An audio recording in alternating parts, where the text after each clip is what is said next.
The ancient crystalline towers of Velta Prime scraped against the starlit sky, their surfaces glowing with gentle blue light that had welcomed visitors for thousands of years.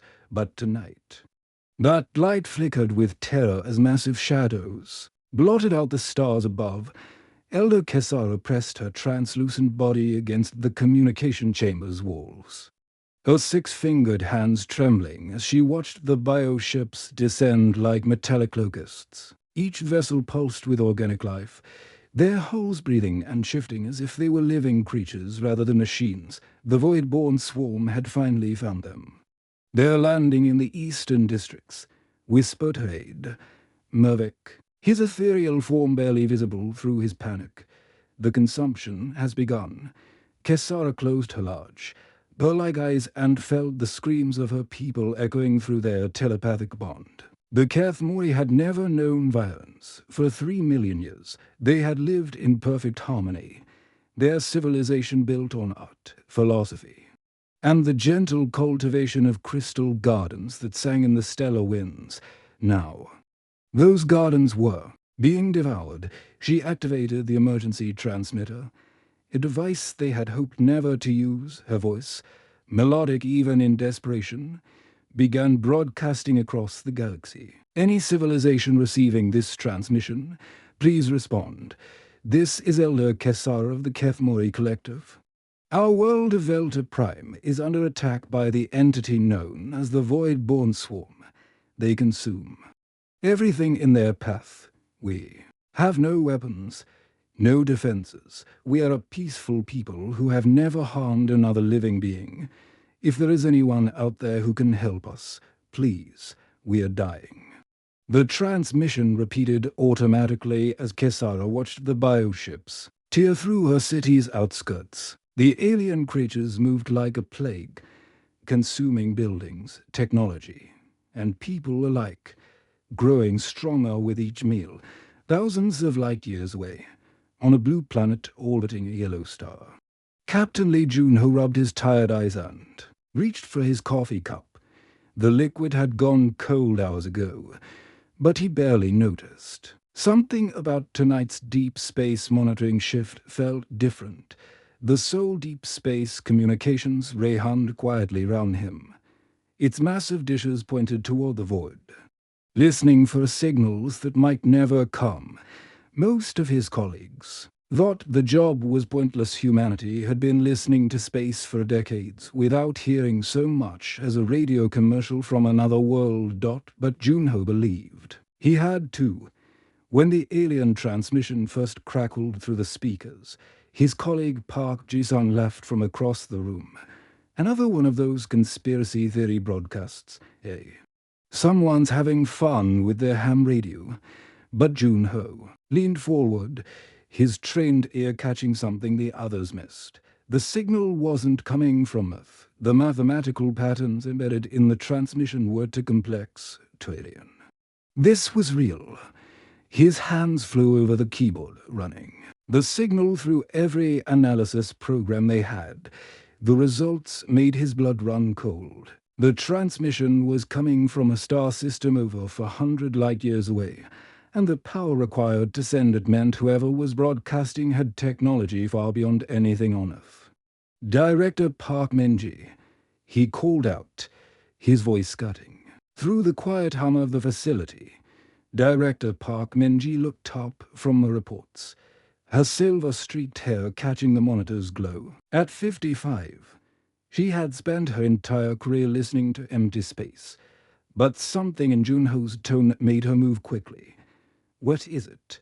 she asked, approaching his station. "Listen to this," Junho said, playing the cleaned-up audio as the translation program worked its magic, converting the alien mathematics into Korean. Both of them stood in stunned silence. The voice that emerged was beautiful, haunting, and absolutely terrified. "My God," Minji whispered, "this is first contact, and they're being slaughtered." Junho added grimly. Minji's expression hardened. She had been briefed on protocol. 7 years ago, the contingency plan for exactly this scenario. "Get me General Kim Tae-sung. use the red phone. The call went through secure military channels, bouncing between satellites and underground cables until it reached a facility that officially didn't exist, deep beneath the Korean mountains, in a command center that had been carved from solid rock. General Kim Tae-sung was reviewing classified reports when his emergency phone rang. Kim Tae-sung was a man carved from granite and steel. His face bore scars from the unified Korea conflicts of his youth, and his eyes held the weight of secrets that could reshape the world.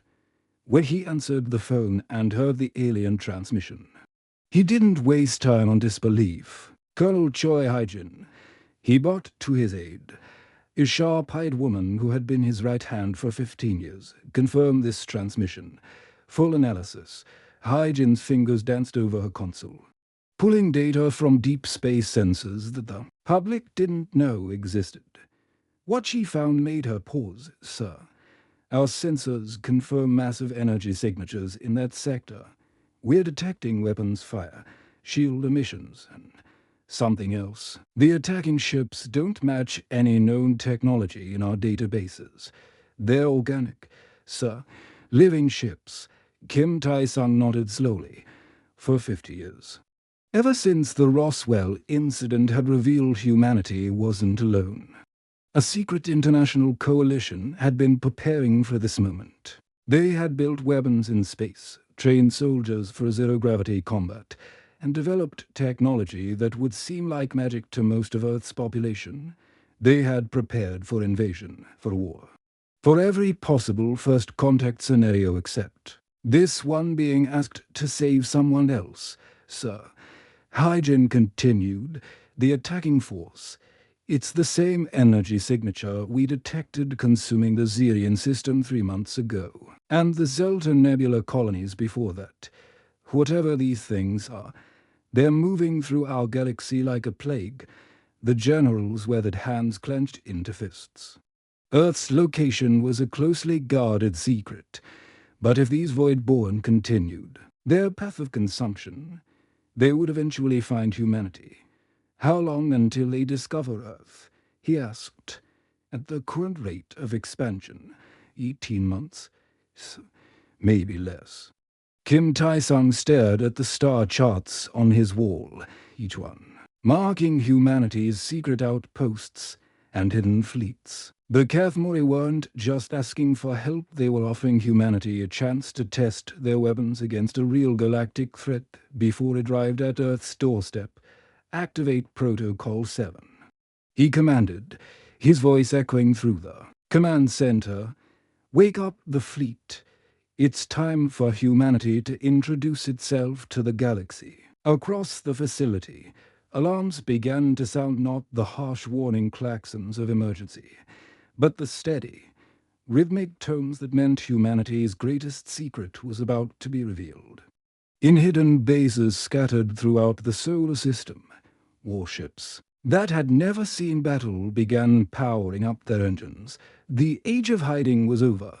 The asteroid belt beyond Mars drifted in eternal silence, its rocky chunks spinning lazily in the cold vacuum of space. But hidden among these ancient stones, something magnificent and terrifying waited in the darkness. Admiral Yoon Seok-jin stood on the bridge of the asterisk back to asterisk.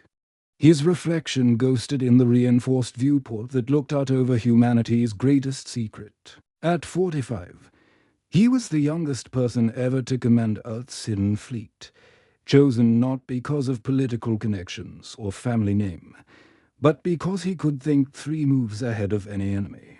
The asterisk back to asterisk stretched nearly 2 kilometers, from bow to stern, its hull painted in light-absorbing black that made it invisible against the star field. Every line of the ship screamed purpose. This wasn't built for exploration or peaceful contact. This was a weapon designed to end worlds. Admiral, came the crisp voice of Commander Leung-ji, his second-in-command. At 38, she had earned her position by being the best tactical officer humanity had ever produced. All ships are responding to the activation signal, the asterisk Hallis and asterisk. Girison and Soraxon report full combat readiness. Seokjin nodded, watching as the other 3 warships emerged from their hiding places among the asteroids. Each one was a masterpiece of human engineering, bristling with weapons that had been designed in secret facilities and tested where no one could see the flashes of their terrible power.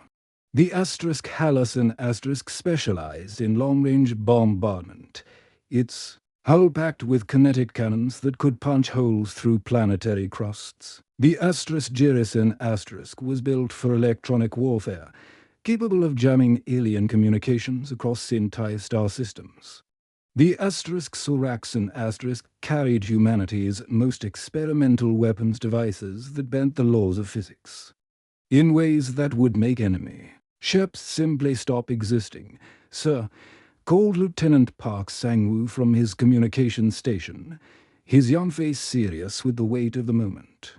Earth Command is uploading the complete analysis of the alien transmission. The species under attack. They call themselves the Kethmori. According to our xenobiology experts, they're completely pacifist. They've never developed weapons of any kind. Seokjin felt his jaw muscles tighten. For 50 years, humanity had prepared for a war among the stars. They had built these ships expecting to fight for their survival against hostile aliens. They had never imagined their first battle would be to save someone else. What about the attackers? He asked Sang-woo's. Fingers danced over his console. The Void-born swarm. Sir, our deep space sensors have been tracking them for months. They consume entire civilizations, absorbing their technology and biomass. Intelligence estimates they've destroyed at least 23 different species in the past decade. Commander Yoonji stepped closer to the Admiral's command chair. Sir, if these Voidborn continue their expansion pattern, they'll reach our sector within 18 months. This might be our only chance to study them in combat. Before they find Earth, Seokjin studied the tactical display showing the Velta system. 400 light-years away, an entire civilization was dying while the galaxy's so-called advanced species did nothing. The Galactic Council had written off the Kethmori as acceptable losses. Humanity would show them what acceptable losses really looked like. All hands, this is the Admiral, he announced over the ship's intercom. His voice echoed through every corridor, every weapon bay, every quarters where soldiers had waited their entire careers for this moment. Today, humanity reveals itself to the galaxy. We're not going as conquerors or explorers, we're going as protectors. The Kethmori are dying, and we're the only ones who can save them. He paused, looking out at the stars that had called to humanity for millennia. Some of you may not come home, but those who do will return knowing that humanity's first act among the stars was to stand between the innocent and those who would devour them. All stations, prepare for a quantum jump. Chief Petty Officer Kim Do-hee, the fleet's senior helmsman, began the startup sequence that would reveal humanity's most closely guarded secret faster than lie. Travel that didn't rely on the galaxies established jump gates, while other species were limited to predetermined routes. Human ships could go anywhere. Quantum drives online. Admiral, she reported. All ships report ready for jump. Take us to Velta Prime, Seokjin ordered. Maximum velocity. The space around the human fleet began to shimmer and twist as their quantum drives tore holes in reality itself. One by one, the 4 warships vanished from the asteroid belt, leaving only empty space and drifting rocks. But their departure didn't go unnoticed across the galaxy. Automated monitoring stations registered the massive energy signatures. On the Galactic Council's primary station, a gleaming city floating in the void between star systems, alarms began to sound. Senator Velenos, a tall, crystalline being from the Zephyrian Collective, stared at the readings in complete bewilderment. In his 300 years of life, he had never seen energy signatures like these. Idmerden, he called to his assistant. a smaller being whose tentacles were dancing nervously over multiple data screens. Run these signatures through every database we have. What species possesses this level of power? Murden's tentacles moved faster, pulling up files from thousands of member civilizations. Ship designs, energy patterns, technological signatures from every known species in the galaxy. The results came back within seconds. No matches, Senator, Murden replied, his voice trembling with excitement and fear. These signatures don't correspond to any known technology. The power levels, they're off our charts, whoever they are. They're using engines more advanced than anything in Council space. Villanos felt a chill run through his crystalline form. What's their heading? The Velda system, Senator. Where the Kethmori are being consumed by the Voidborn, the Senators. Thought raced. The Galactic Council had written off the Velda system as lost. No species had ever successfully fought the Voidborn swarm and survived, whoever these unknown ships belonged to. They were either incredibly brave or incredibly stupid. Senator Murden continued, his tentacles still dancing over the controls. There's something else. The quantum signatures suggest these ships originated from the galactic frontier, the unexplored regions. Villanos stared out at the stars, wondering what kind of species had been hiding in the darkness, building weapons that made the Council's finest warships look like toys. In less than 18 hours, they would have their answer. Meanwhile, racing through the twisted dimensions of quantum space, Admiral Seokjin stood on his bridge and watched the countdown timer tick toward 0. Soon, humanity would arrive at Velta Prime, and the galaxy would discover that Earth's children had grown up to become something far more dangerous than anyone had imagined. The sleeping giant was awake, and it was bringing the fires of war. To save the innocent, the crystalline cities of Velta Prime burned with an eerie green fire as the Voidborn swarm continued their feast. Massive bioships, each one a living nightmare of flesh and metal, hovered over the eastern districts like mechanical vultures, their hulls pulsed with veins of bioluminescent fluid. And tentacle-like feeding tubes stretched down to drain the life from everything they touched. The prime hunger, the collective consciousness that controlled every void-born creature, savored the terror of the Kethmori as it had savored the fear of 17 other civilizations. Each species tasted different. When consumed, some were spicy with rage, others bitter with despair. The Kethmori had a unique flavor of pure innocence that the prime hunger found particularly delicious through its countless eyes. The prime hunger watched its bioships systematically harvest the planet. Worker drones, spider-like creatures, the size of buses, scuttled through the streets collecting organic matter. Larger hunter-killers, sleek predators with razor-sharp claws, pursued any Kethmori who tried to flee. Everything was going according to the pattern that had worked for millennia. Then something impossible happened. The prime hunger's attention snapped to the edge of the star system like a predator sensing danger. For massive energy signatures had just appeared, traveling at speeds that defied the hive mind's understanding of physics. In its vast memory, accumulated from consuming countless civilizations, nothing had ever moved that fast. The approaching ships were unlike anything in the prime hunger's database. Their hulls were angular and aggressive, built for war rather than the organic curves preferred by most galactic species. Most disturbing of all, their energy readings were completely off the scale. Each ship contained more raw power than entire planetary defense fleets on the surface of Velta Prime. Elder Cassara crouched in the ruins of her crystal garden, her ethereal form flickering with exhaustion. She had been broadcasting distress calls for hours, but no one had answered. The galaxy had abandoned them to their fate. Then her emergency sensors began screaming. Impossible. she whispered, staring at the readings, for ships were approaching the system at speeds that should have torn them apart.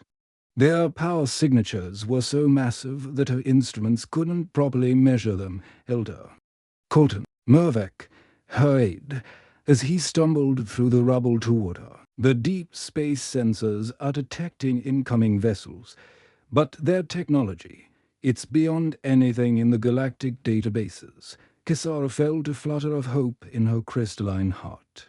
Someone had heard their call. Someone was coming.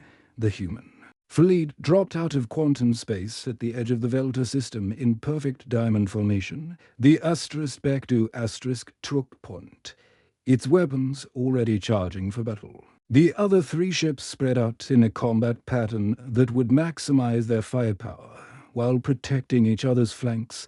Admiral Yoon Seok-jin stood on his bridge, studying the tactical display that showed the full horror of what the Voidborn had done to this peaceful world. Entire continents were dark, drained of all life. The bioships hung over the remaining cities like mechanical demons, their feeding tubes glowing with stolen energy. Communications, open a channel on all frequencies, he ordered, his voice cold as Arctic ice. Lieutenant Park Sang-woo's fingers flew over his console. Channel open, Admiral. Broadcasting on all known alien frequencies. Seok-jin stepped forward, his image now being transmitted to every ship in the system, human, Kethmori, and Voidborn alike. This is Admiral Yoon Seok-jin of the Terran Defense Fleet to all Voidborn forces currently in this system. You have 30 seconds to begin immediate withdrawal from Velta Prime and its surrounding space, or we will demonstrate exactly why humanity has spent the last 50 years preparing for Galactic War. Fair. His words echoed across space, reaching the Prime Hunger's collective consciousness like a slap in the face. The hive mind had never been threatened before. It had never even been challenged. Species either fled in terror or died in futile last stands. None had ever demanded that the swarm retreat. The Prime Hunger's response came not as words, but as a wave of pure contempt and hunger that rippled through space itself. It was the psychic equivalent of laughter, cruel, dismissive and utterly confident. Across the system, 300 bioships began turning away from their feeding positions. Each one was the size of a small city, their hulls bristling with organic weapons that could melt starship armor or fire spores that turned enemy crews into more Voidborn drones. They moved with predatory grace, like sharks sensing blood in the water. The largest bioship, the Prime Hunger's personal vessel, was a nightmare-given form, nearly 10 kilometers long. It resembled a massive serpent crossed with a mechanical whale. Thousands of feeding tentacles writhed from its hull, and its mouth could swallow smaller ships whole. On the Bekdu's bridge, Commander Lee Yoon-ji watched the alien formation with professional interest. Admiral, enemy ships are moving to intercept. I count 300 bioships of various sizes. Largest vessel appears to be their command ship, massive energy signature, heavily armed. Lieutenant Park Sang-woo looked up from his station, sweat beading on his forehead.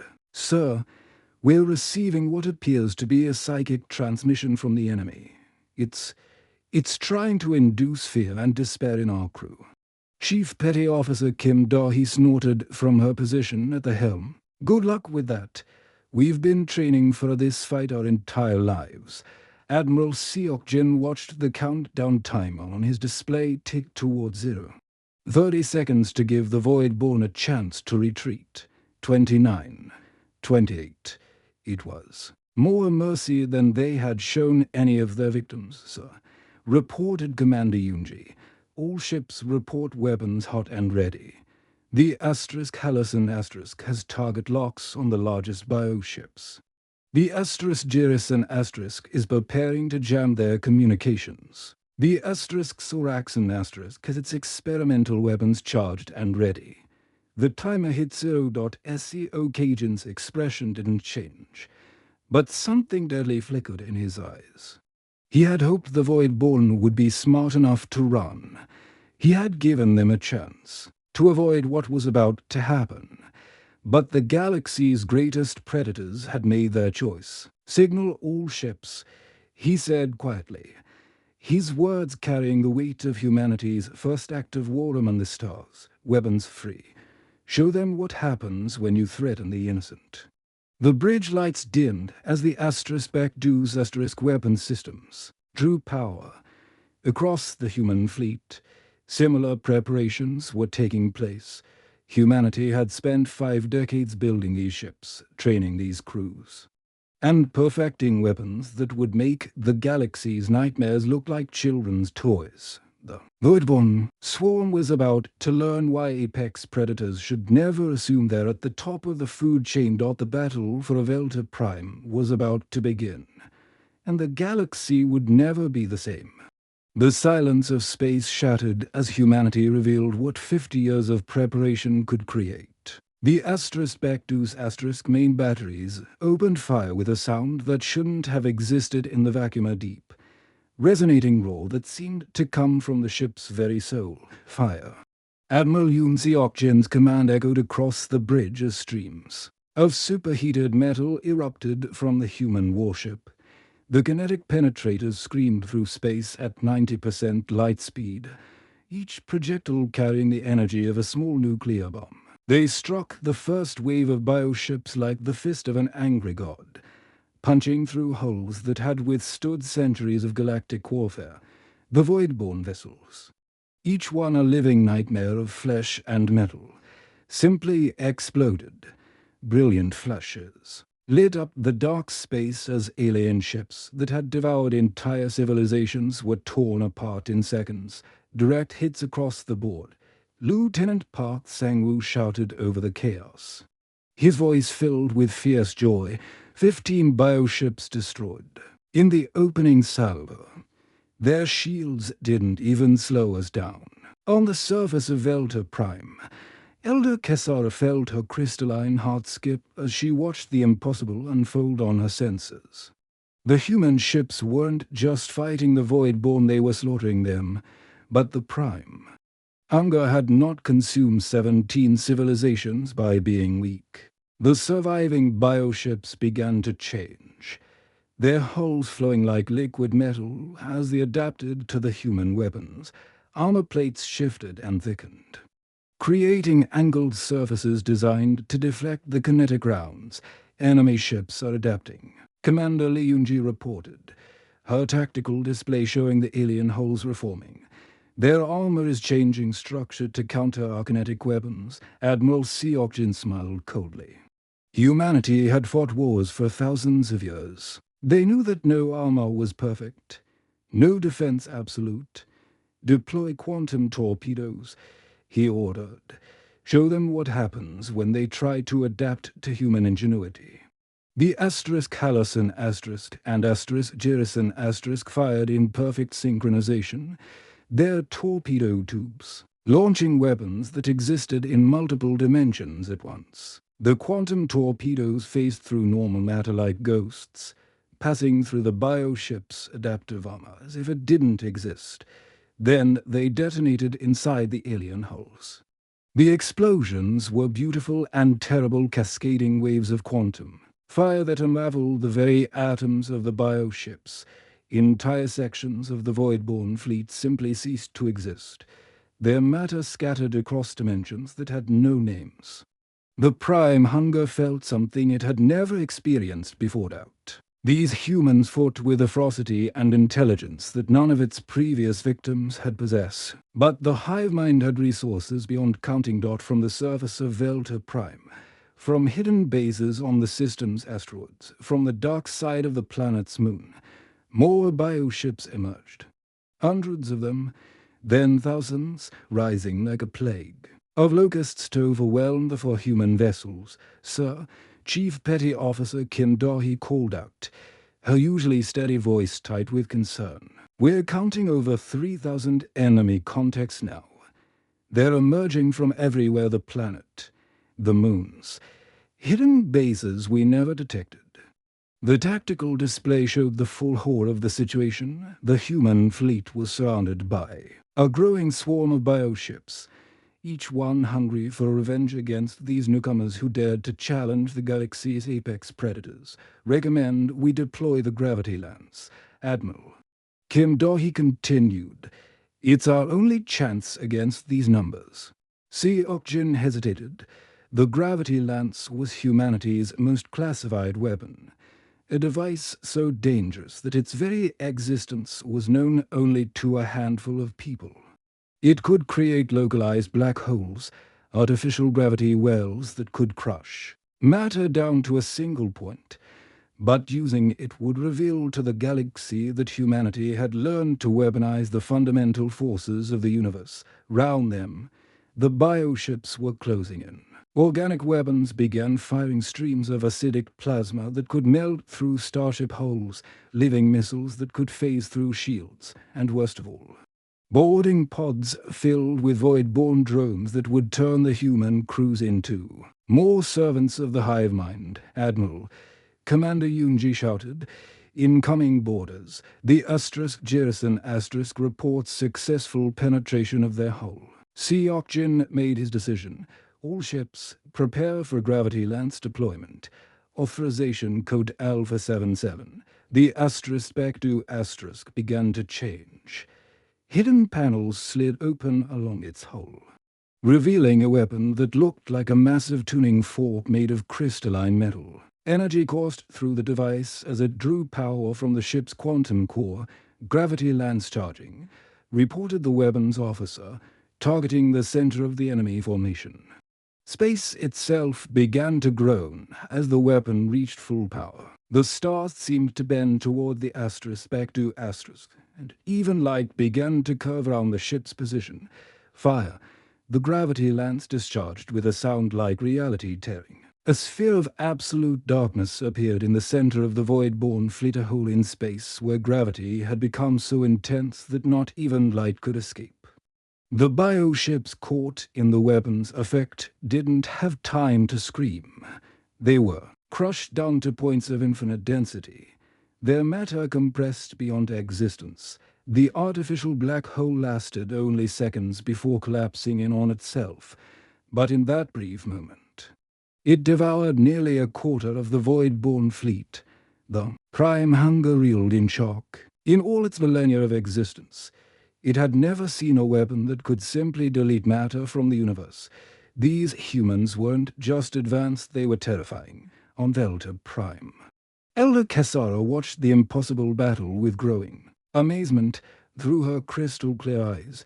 She saw the human ships dancing between the bioships like deadly angels, their weapons carving through the swarm with surgical precision. "They're not just fighting them," she whispered to her aide, her voice filled with wonder. "They're winning. The humans are actually winning." But the battle was far from over. The remaining bioships, driven by the prime hunger's rage, pressed their attack with renewed fury. They had learned to fear these newcomers, but fear only made them more dangerous. The **Soraxan** deployed its experimental weapons, reality disruptors that made enemy ships forget they existed. Temporal mines that aged bioships to dust in seconds, and phase cannons that could shoot through multiple dimensions at once. The space around Delta Prime became a light show of destruction as two completely different philosophies of war clashed. The Void-born fought with the mindless hunger of a plague, consuming everything in their path. The humans fought with the cold precision of apex predators, each shot calculated to maximize damage and minimize waste. For the first time in its existence, the prime hunger began to consider the impossible retreat. These humans were unlike any species it had ever encountered. They didn't just fight to survive. They fought to win, and they were very, very good at it. The prime hunger's collective consciousness writhed in agony as it watched its bioships being systematically destroyed by these impossible humans. For the first time in millennia of conquest, the hive mind felt something completely alien to its nature, pure, paralyzing fear. Half its fleet was gone, Ships that had devoured entire star systems were now nothing but floating debris and quantum fire. The humans fought with a terrifying combination of advanced technology and tactical brilliance that the Prime Hunger had never encountered through the eyes of its surviving bioships. The Prime Hunger watched the human vessels move through space, like mechanical sharks, their weapons picking apart the Void-born formation with surgical precision. Every shot was calculated, every maneuver designed to maximize damage while minimizing risk. The massive command bioship, the Prime Hunger's personal vessel, shuddered as quantum torpedoes phased through its adaptive armor and detonated in its living corridors. The hive mind felt the deaths of thousands of its drones as entire sections of the ship were consumed by weapons that shouldn't exist for the first time in its existence.